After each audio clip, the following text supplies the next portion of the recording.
దేవుని నామానికి మహిమ కలుగును గాక. ఆరాధనకు సహాయకరంగా రెండు చిన్న తలంపులు మనం ఆలోచించాం. ఆయనను మనం ఎలాగ ఆరాధించాలో, ఆత్మతో సత్యముతో మనం ఆయన్ను ఆరాధించాలి అని. అంతేకాదు మార్క్స్ వార్తలో నుంచి ఒక మాట జ్ఞాపకం చేసింది ఏంటంటే, దేవుని ఆజ్ఞను విడిచిపెట్టి హేబెలు కయీనుల యొక్క అర్పణలు మనం చూస్తే దేవుడు చెప్పిన ప్రకారం వారు చేయకుండా కయీను ఆయన ఇష్ట ప్రకారం చేశాడు. కాబట్టి దేవుడు దాన్ని అంగీకరించలేదు. దేవుని యొక్క ఆజ్ఞలను విడిచిపెట్టి మనం ఆరాధించే వారంగా ఉండకూడదు.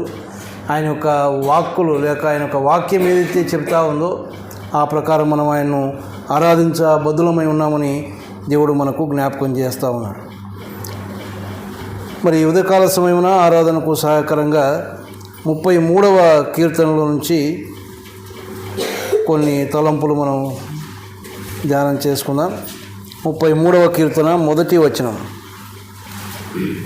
33వ కీర్తన మొదటి వచనం. నీతిమంతులారా, యెహోవాను బట్టి ఆనందగానము చేయుడి, స్తుతి చేయుట యథార్థవంతులకు శోభస్కరము. కీర్తనాకారుడు ఏమని చెప్తా ఉన్నాడంటే, నీతిమంతులారా అని అంటూ యెహోవాను బట్టి ఆనందగానము చేయండి అంటా ఉన్నాడు. నీతిమంతులారా అని నీతిమంతులను పిలుస్తూ ఉన్నాడు. మనం ఎరుగుదాము వాక్యంలో నీతిమంతుడు లేడు, ఒక్కడూ లేడు అని. మరి ఎవరి నీతిమంతులు? పాత నిబంధన కాలంలో మనం చూస్తే వారి యొక్క క్రియలను బట్టి వారు నీతిమంతులుగా ఎంచబడ్డారు. అలాంటి నీతి క్రియలు వారు చేయగలిగారు. కానీ మన విషయంలో అలా కాదు. మన విషయంలో మనం ఎలాగ నీతిమంతులుగా తీర్చబడ్డామో మనం ఆలోచన చేస్తే, మరి మెట్టుకు నీతిమంతులుగా తీర్చబడ్డాం. ఆ నీతిమంతుల గురించి ఏమంటాం? మీరు యెహోవాను బట్టి ఆనందగానం చేయండి అని. మనము నీతిమంతులముగా ఆయన సన్నిధానానికి వచ్చాం. కానీ నీతిమంతులముగా మనం ఎలాగ తీర్చబడ్డామో అది మనం ఆలోచన చేస్తే మనం కూడా ఆనందంతో ఆయనను బట్టి ఆనంద గానం చేయడానికి వీలవుతుంది. ఇదే కీర్తన గ్రంథం 147వ కీర్తనలో యెహోవాను స్తుతించుడి, ఆయనకు స్తోత్రగానము చేయుట మంచిది అని ఉంటుంది కదా. 107వ కీర్తన మొదటి వచనం.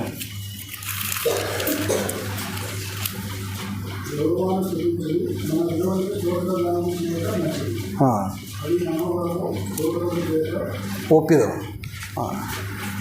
ఆయన స్తోత్రగానము చేయుట మంచిది. ఎందుకు మంచిది? ఎందుకు ఆనందగానం చేయాలి అంటే, మనము నీతిమంతులుగా పిలువబడుతూ ఉన్నాం. వాస్తవానికి నీతిమంతులం కాదు, అలాంటి క్రియలు కూడా మనం చేయలేదు.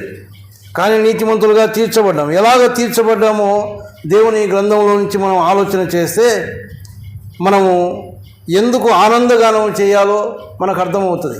రోమీయులకు రాసిన పత్రిక 4వ అధ్యాయము 25వ వచనంలో, రోమీయులకు రాసిన పత్రిక 4వ అధ్యాయం 25వ వచనం. ఆయన మన అపరాధముల నిమిత్తము అప్పగింపబడి మనము నీతిమంతులముగా తీర్చబడుటకై లేపబడెను. ఆయన మన అపరాధముల నిమిత్తం అప్పగింపబడి. ఎవరు అప్పగించబడ్డారు? మన ప్రభువైన యేసుక్రీస్తు అప్పగించబడ్డాడు. దేనికి అప్పగించబడ్డాడు? శిలువ మరణానికి అప్పగించబడ్డాడు. ఆయన శ్రమలకు అప్పగించబడ్డాడు. ఆ యొక్క దెబ్బలకు ఆయన అప్పగించుకున్నాడు. మన అపరాధముల నిమిత్తం ఆయన అప్పగించబడి, అంటే అపరాధములు మన మీద ఉన్నప్పుడు మనం నీతిమంతులం కాదు. కాబట్టి ఆ అపరాధముల కోసం, మన అపరాధముల నిమిత్తం ఆయన అప్పగించుకున్నాడు. అప్పగించుకొని ఏం చేశాడు? ఆయన మనము నీతిమంతులుగా తీర్చబడుటకై లేపబడను. అలాగే ఆయన మరణించి ఉంటే కూడా మనం నీతిమంతులం అయ్యే వాళ్ళం కాదు. ఆయన మన అపరాధముల నిమిత్తము ఆ శిలువను సహించినాడు, భరించినాడు, అప్పగించుకున్నాడు. ఆ శిలువను, ఆ యొక్క మరణాన్ని కూడా జయించి లేచాడు ఆయన. కాబట్టి మనం నీతిమంతులంగా తీర్చబడ్డాం. అందుకొరకై మనం ఏం చేయాలి? ఆనందగానం చేయాలి. ప్రభువా, నువ్వే మా కొరకు అప్పగించబడకపోయి ఉంటే, నువ్వు ఒకవేళ సమాధిలోనే ఉండి ఉంటే మేము నీతిమంతులం అయ్యేవాళ్ళం కాదు. మేము నీతిమంతులం అయ్యాము అంటే కేవలము నీ వల్ల మాత్రమే. నీవు అప్పగించుకున్నావు కాబట్టి, నువ్వు ఆ యొక్క శ్రమలు అనుభవించావు కాబట్టి, నువ్వు మా కొరకు దెబ్బలు తిన్నావు కాబట్టి అని మనం చూస్తూ ఉన్నాం. కాబట్టి నీతిమంతులారా యెహోవాను బట్టి ఆనందగానము చేయండి అంటా ఉన్నాడు. తర్వాత ఇదే రోమీయులకు రాసిన పత్రికలోనే 5వ అధ్యాయం 9వ వచనంలో మరొక మాట మనం చూస్తాం. 5వ అధ్యాయం 9వ వచనం, కాబట్టి ఆయన రక్తం వలన ఇప్పుడు నీతిమంతులముగా తీర్చబడి మరింత నిశ్చయముగా ఆయన ద్వారా ఉగ్రత నుండి రక్షింపబడదు. ఎలాగ నీతిమంతులం అయ్యాం?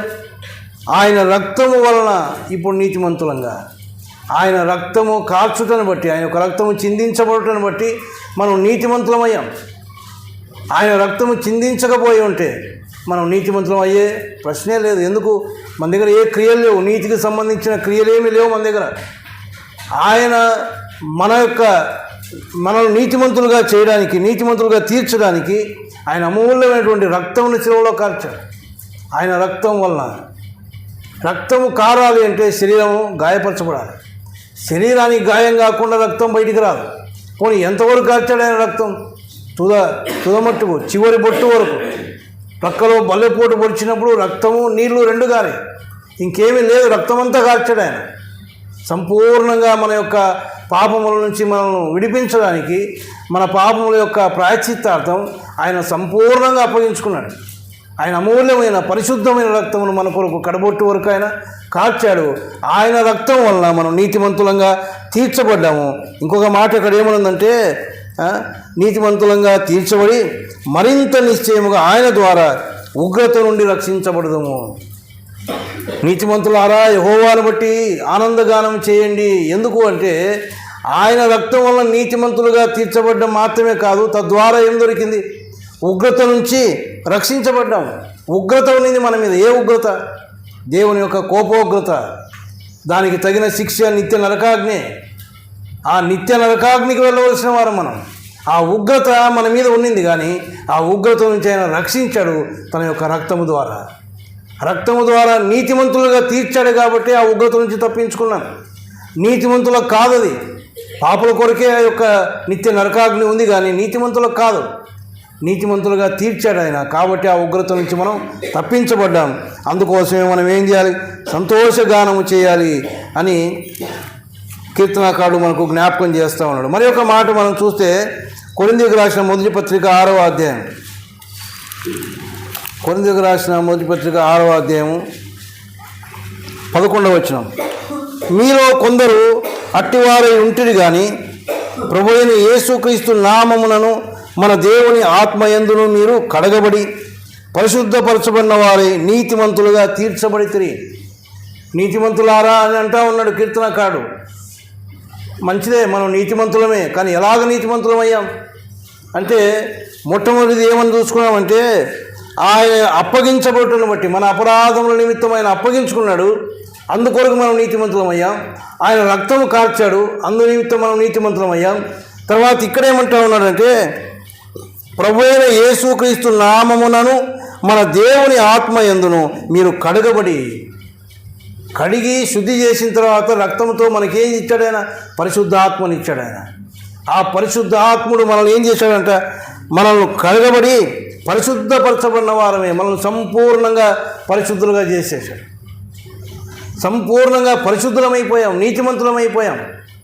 పరిశుద్ధులుగా పరచబడిన వారు నీతిమంతులుగా మీరు తీర్చబడితిరి. అందుకోసమే మనం ఆనందగానం చేయాలి. ఇవన్నీ కూడా మనకు సాధ్యమయ్యేటి కాదు. నీతిమంతులారా అని పిలుచుకునే యోగ్యత మనకు లేదు, పిలిపించుకునే యోగ్యత మనకు లేదు. మరి నీతిమంతులుగా పిలువబడాలి అంటే మనం ఏం చేయలేదు. ఆయన అప్పగించుకున్నాడు మన అపరాధముల నిమిత్తం, ఆయన రక్తం కార్చాడు, ఆయన ఆత్మను మనకిచ్చి ఆత్మ ద్వారా మనం కడిగి పరిశుద్ధపరచబడిన వారమై నీతిమంతులంగా తీర్చబడ్డాం. పోనీ వీటన్నిటి కోసమైనా ఏమైనా ప్రయాసపడినామా? మనం చేసింది ఏమైనా ఉందా అంటే ఏమీ లేదు, మనం ఏమీ చేయలేదు. చూడండి ఎలాగా మనకు నీతిమంతులుగా మనం తీర్చబడ్డామో అనేది కూడా మనం ఆలోచన చేస్తే రోమీయులకు రాసిన పత్రిక 5వ అధ్యాయం 1వ వచనంలోనే ఒక మాట ఉంది. కాబట్టి విశ్వాస మూలమున మనము నీతిమంతులముగా తీర్చబడి ఏం చేసాం? మన క్రియ కాదు, మన కష్టం కాదు, విశ్వాసం మూలముగా అంటే నమ్మిక ఉంచడం అంతే. యేసుక్రీస్తు దేవుని కుమారుడు, ఆయన మన పాపముల నిమిత్తం అప్పగించబడ్డాడు, ఆయన నా పాపముల కొరకే అమూల్యమైన రక్తమును కార్చాడు, ఆయన నన్ను పరిశుద్ధపరిచాడు, నీతిమంతునిగా చేశాడు, ఆయన నమ్ముకుంటే నేను నీతిమంతుని అవుతాను అని విశ్వాసం ఉంచాం. ఆయన మన నోటితో యేసు ప్రభువు అని ఒప్పుకున్నాం, అంతే. అంతకంటే మనం ఏం చేయలేదు. మన క్రియలు ఏం లేవు, మన కార్యాలు ఏం లేవు. కేవలం విశ్వాస మూలముగానే నీతిమంతులంగా తీర్చబడ్డాం. కానీ ఆయన ఏం చేశాడు? ఆయన అప్పగించుకున్నాడు, ఆయన శ్రమలు అనుభవించాడు, ఆయన బాధ అనుభవించాడు, ఆయన అవమానాలు భరించాడు, హేళన చేయబడ్డాడు, రక్తమంతా కార్చాడు ఆయన. మనమైతే ఏం చేయలేదు, కానీ కేవలం ఆయన నమ్ముకున్నాం అంతే. ఆయన సొంత రక్షకునిగా అంగీకరించుకున్నాం, యేసు ప్రభువు అని మన నోటితో ఒప్పుకున్నాం అంతే. విశ్వాస మూలముగా మనం నీతివంతులంగా తీర్చబడతా ఉన్నాం. తర్వాత రోమీయులకు రాసిన పత్రిక 3వ అధ్యాయం 24వ వచనంలోనే, కాబట్టి నమ్మువారు ఆయన కృపచేతనే క్రీస్తు యేసునందలి విమోచనము ద్వారా ఉచితముగా నీతిమంతులను తీర్చబడుతున్నారు. ఎలా తీర్చబడతా ఉన్నాం? విశ్వాస మూలమున ఒకటి, తర్వాత కృపచేతనే అంటే ఆయన కృప అంతే. ఆయన మనల్ని ఏది చూడలేదు, మనలో మన పట్ల కృప చూపించాడు అంతే. దానికి అర్హులం కాదు, మనం నీతిమంతులం అని పిలవడానికి అర్హులం కాదు, కానీ నీతిమంతులుగా తీర్చడానికి మన పట్ల కృప చూపించాడు ఆయన. ఆ కృప చేతనే మనం నీతిమంతులుగా తీర్చబడ్డాం. తర్వాత కిందికి వస్తే ఇంకేమన్నాడు? ఉచితముగా ఆయన యొక్క విమోచనము ద్వారా, ఆయన యొక్క శ్రమల ద్వారా, ఆయన యొక్క కష్టము ద్వారా, ఆయన యొక్క బాధల ద్వారా మనం ఉచితంగా నీతిమంతులమని తీర్చబడ్డాం. మందేముంది? ఇంకా మందేం లేదు. అందుకే నీతిమంతులారా యెహోవాను బట్టి ఆనందగానము చేయండి. ఇన్ని అర్హతలు దేవుడు మనకిచ్చి, ఇంతగా మన కొరకు ఆయన బాధ అనుభవించి మనం నీతిమంతులుగా తీర్చాడు ఆయన. మనమేమి ప్రయాసపడకుండా, మనమేమి కష్టపడకుండా, మన క్రియలు ఏమీ లేకుండా కేవలం విశ్వాస మూలమున కృపచేతనే ఉచితముగా మనం నీతిమంతులుగా తీర్చబడ్డాము. కాబట్టి ఆనందగానము చేయండి అంటూ ఉన్నాడు. ప్రియమైన వాళ్ళారా, నీతిమంతులంగా తీర్చడానికి ఆయన అప్పగించుకున్నాడు, ఆయన రక్తం కార్చాడు, ఆయన పరిశుద్ధపరిచాడు అంతే. ఆయనదే అంత, మంది ఏమీ లేదు. ఆయన కృప, ఆయన ఉచితంగా మనం నీతిమంతులుగా తీర్చాడు అని కీర్తనకారుడు మనకు జ్ఞాపకం చేస్తాం. నీతిమంతులారా అంటే ఇవన్నీ అందులో దాగి ఉన్నాయి. తర్వాత ఇంకో మాట ఏమన్నాడు కింద? స్తుతి చేయుట యథార్థవంతులకు శోభస్కరము అన్నాడు. ఇన్ని కార్యములు చేసినటువంటి దేవుణ్ణి, సులభంగా మనం నీతిమంతులుగా తీర్చినటువంటి ఆ దేవుణ్ణి స్తుతి చేయడం, ఆయన్ను స్తుతించడం, ఆయన్ను ఘనపరచడం, అది యథార్థవంతులకు శోభస్కరం అన్నాడు. ఇక్కడ ఒక మాట ఉపయోగించాడు, యథార్థవంతులు అన్నాడు. మరి యథార్థవంతులమేనా అంటే మనం యథార్థవంతులం కాదు.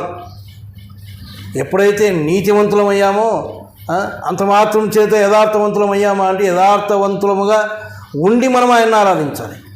ఇందాక మనం యోహాను సువార్త 4:24 చదివాడు అన్న, 4:23 ఏమన్నట్టు చూడండి. యోహాను సువార్త 4:23,